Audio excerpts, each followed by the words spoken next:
of all, my name is Darryl Lamont Jenkins from One People's Project. It's the gentleman that I've been wanting to meet for a while by the name of Tim Jones. Reason why we're here today is because a couple of weeks ago there was a tea party that was happening in DC, in which about 70,000 people came out.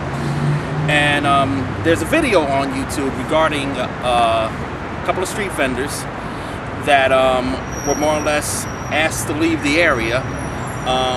This gentleman, per the video, had basically called them out as being members of ACORN, and he was concerned that the money money from the flags was going to an organization that the teabaggers were not too fond of, tea partiers, whatever you want to call them. So I basically wanted to find out exactly what was going on in regards to that issue, because we've been finding out a little bit more information over the past couple of weeks and days, and so I'm glad you was able to come out. I'm glad we were finally able to meet after many disconnections. Absolutely. Once again, I apologize for the rigmarole. Things happen, you know? Yeah. So we're here, and we're two men to exchange confusions on these matters. Eh? Absolutely. And hopefully get clarity. So let's play. Okay. First of all, I'd like to correct you. I mean, that tea party, I'm not sure it was a tea party. I thought it was called the 9/12 event. I call it the 9/12 event anyway. 9/12, okay. Yeah. So I think they call it the 9/12 project, technically. Well, that would mean that's Glenn Beck's thing. Well, that's how I got connected to it. That's how I heard about it. Okay, and I went to the websites related to it. Yeah. Before going down there. Yeah, and the websites was what? Which website? Well, was that actually a FreedomWorks or? It was one of those. It links to various places. I think it was actually a 912project.org or something like that as well. Okay. And I checked out a number of them, and well, I decided that I didn't quite understand what it was about, so I wasn't going to sign up to anything. I was just going to show up, you know, enjoy the weekend with my wife in DC. That was basically what it came down to. You probably saw the video I put out there, because there were a lot of people assuming I saw the teabagger, which I don't even know what that means. There's only two videos. There's only two. It's not a nice word. It doesn't sound cool. It depends on your name. It depends on your preference, but still. So you was in DC with your wife, who, by the way, I will know she's Asian, correct? Yeah. Okay. No, because a lot of people are gonna start. If I start calling you out as being a racist, which I'm not even gonna do that. I'm not even going to do that. I don't think it'll be fair. I think you basically need to present yourself as you present yourself. But people are going to accuse me of calling you out, and they're going to bring that up. So I just want to clarify that I already know. Let's be clear now. You wrote the article. That, I've been here. Many, as you would say, many considered to be racist. So, yes, I mean, yes. Would you share? Even I considered it to be racist. You considered your article to be racist. Do I consider my article to be racist? Question, yeah. Absolutely not. Oh, okay. So you considered your article to be an article describing me as a racist. Now let's see. I would say that, like you said, like we said in your video, that I was confused. I was and might I add, concerned, which was all the more reason why I wanted to have you up here. Okay. And why don't we just? That's fair enough, because that's exactly what my suspicion was. So what happened then? What happened? How did you come across the street vendors?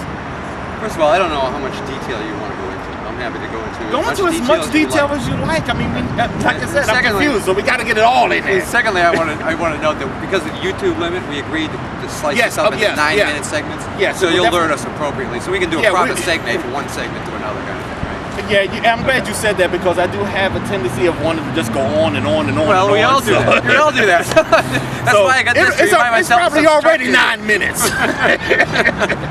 Keeping this in front of me helps remind me to keep some structure, you know? Oh, no, not a problem. I like to doodle. I just like to keep it here. As long as my head's still got a few marbles in it, I can keep it in my head. So, but basically, tell me your story. What the hell happened that day? Well, it's all really about ACORN, as far as I'm concerned. Right. I don't know if you're familiar with the Three Stooges. Remember the old Three Stooges? Mo, Larry, and Curry. Yeah. Larry. Actually, they were all from Philly. Are they? I thought they were from Brooklyn. No, Larry was actually born on South Street somewhere. Oh, really? There's actually a restaurant that's there right now where his house used to be, and they make a big deal about Larry Fine being born there. Oh, cool. Anybody wants to know that. A bit off topic there.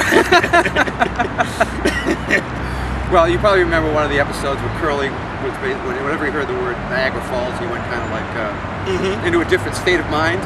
Okay, they call that Pavlov's dog syndrome. You think that's Pavlov's dog? Okay.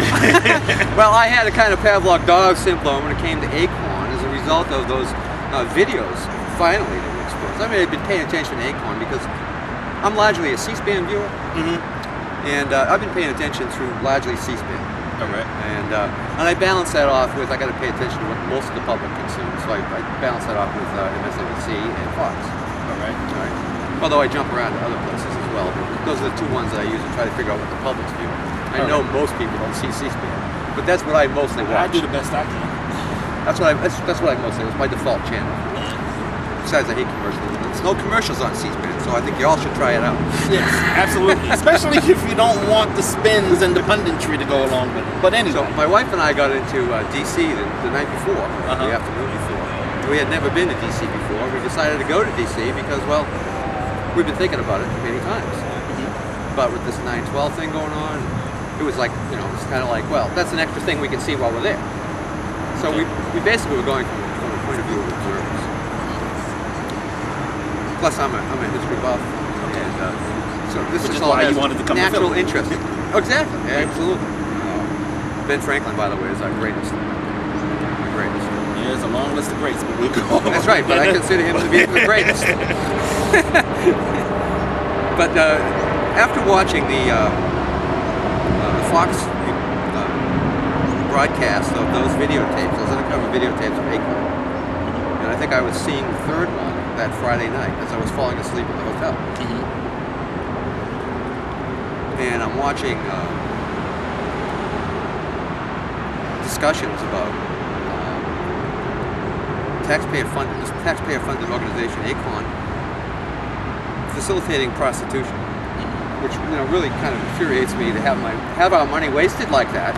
But there was a number of things that happened that day. Another one was some racial activity that occurred that evening when I was in DC, which kind of stirred me. But that happens kind of with some regularity. What racial activity? Well, nothing. It was one of those soft racial things, Yeah. But it must have. It got your goat to the point where no, now. It wasn't. No, see, it kind of dovetailed with it. It wasn't part of it. Because my wife, I get this all the time. I walked into a subway. My wife and I walked into a Subway shop as we were walking around DC then. Get something to eat. We hadn't eaten dinner. So we just walked in the Subway to get something quick to eat. She went into the ladies' room, and I did get the food kind of thing. I brought it to the table, and as soon as I I hope you'll edit that out. Okay, that's where we break. But as soon as I started sitting down, this black family walked in. Right? I think two kids, like around 10ish. And a woman. Clearly they were, middle class, if not higher. But my eyes met with the woman as she was coming in, just as I was sitting down. You tend to look up, and our eyes just locked. And she growled. She just gave me this really mean look. Well, all right. Not 30 seconds later, my wife is out of the ladies' room and coming to sit down, and I stand up to adjust some stuff so that she can eat appropriately. And as I'm sitting down, I looked over, and there's that same black woman, and our eyes locked again, and this time a nice broad smile. So right away, this is like a normal thing for me.